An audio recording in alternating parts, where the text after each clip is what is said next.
Recently, in the last 2 years, we've seen in Australia, where I've lived for the last 57 years, how it is a fractured country, how it can hardly have a coherent discussion about much at all.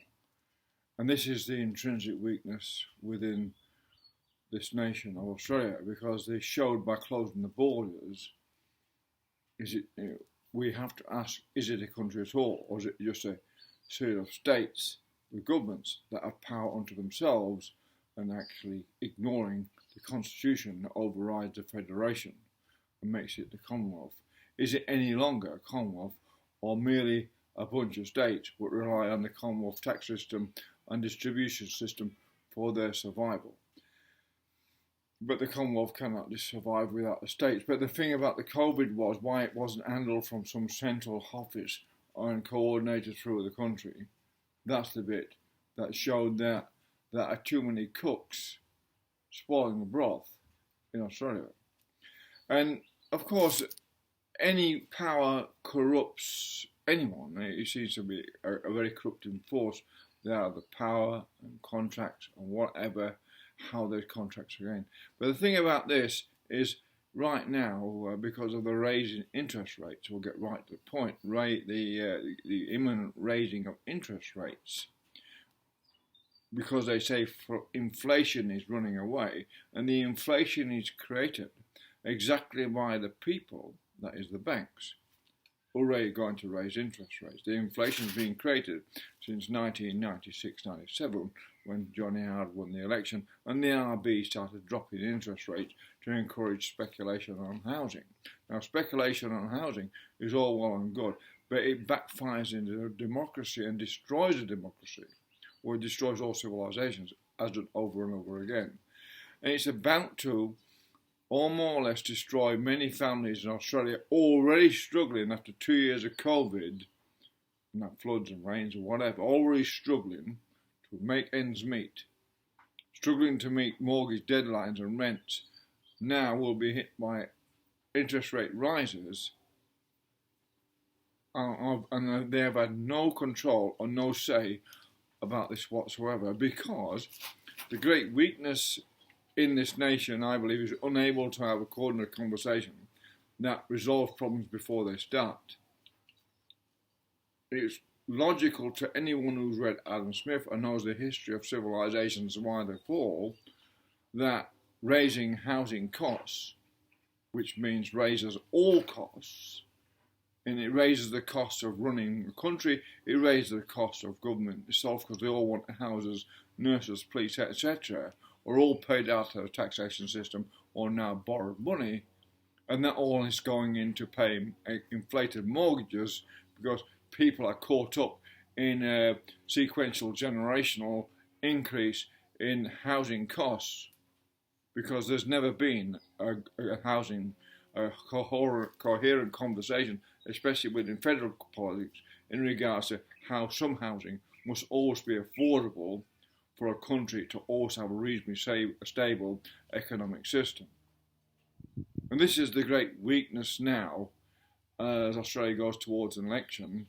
Where is the contingency plan? Where is the conversation coming within those vying for electoral power in the federal election? Where is the conversation in regards to contingency plans to protect those people vulnerable to mortgage stress, and there's going to be countless thousands, hundreds of thousands of them? Where is the politicians standing up for those people? If the politicians cannot stand up, and I hope they do, I really and truly hope, my heart of hearts, that the ALP, Greens and Liberals can get together on this. It's no good it all being about division and separating themselves by talking about climate change, all that sort of thing, or EVs and all those sort of periphery thing. Actually, an EV is just a means of transport to getting to work. Getting to work's the important thing, not how you get there. How you get there is just incidental. In terms of what kind of watch you want to look at to tell you the time. You just want to know the time. So your EV or whatever you got is really an incidental discussion, even in regards to climate change, because as yet, I will argue, Australia has spent billions on wind and solar, and it's done not one thing or very little, as I can see, in regards to protecting society from food shortages and stuff like that, which are now happening. Because if you can't protect society from food shortages, and it should have been done from the very beginning of the climate change argument, how do we protect how do we improve our hydrology inland so we then can ascertain our food production, organic food production in particular? That sort of coordinated discussion would have been a cohesive discussion, which would have been a far wiser discussion in many, many ways in regards to climate change and how you're going to do it. If you're going to make it a political issue, it should be a logical, rational and scientific issue, where it's based on basic household economics and the survival of society. So I say it's a moral, Kevin Rudd said it's a great moral issue, but actually the morality of what policies, what inflate the cost of living that are in regards to climate change are now a moral issue, in the fact that people are now vulnerable to such mortgage stress as we've never seen since maybe the 1930s or whatever happened in America. So unless we get a coordinated discussion between the major parties that is towards protecting the people, well, one has to ask the question, why the bother going to election without that sort of policy? What protects the people? It is not the people's fault. Those people living in one house and haven't invested in houses who better want a house with a roof over their head to protect their families is a great moral issue.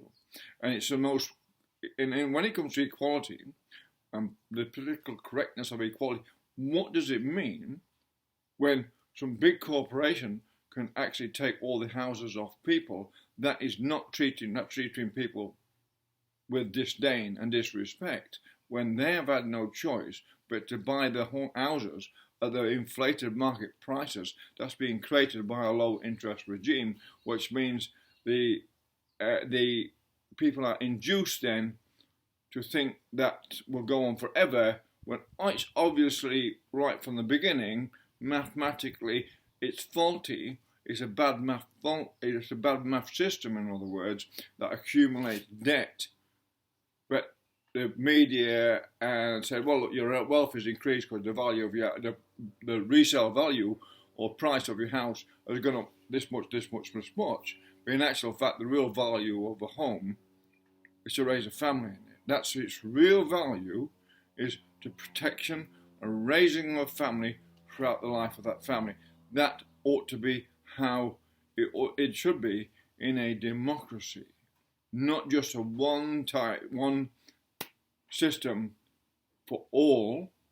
That system means the big end of town must trample all over the less well off, because unless you have a rational, economic, socially responsible housing policy, the same as you have a rational, economic, social responsible climate change response, which would be dealing with hydrology and food supply in places where you can control that, by recycling wastewater, taking water from there, etc., using wind and solar for those things. That makes sense. And it seems to me that we're listening to politics going towards election and saying what, and it doesn't actually say anything that makes sense to respond to the problems that's happening now. And that is a great weakness, and it's a great shame.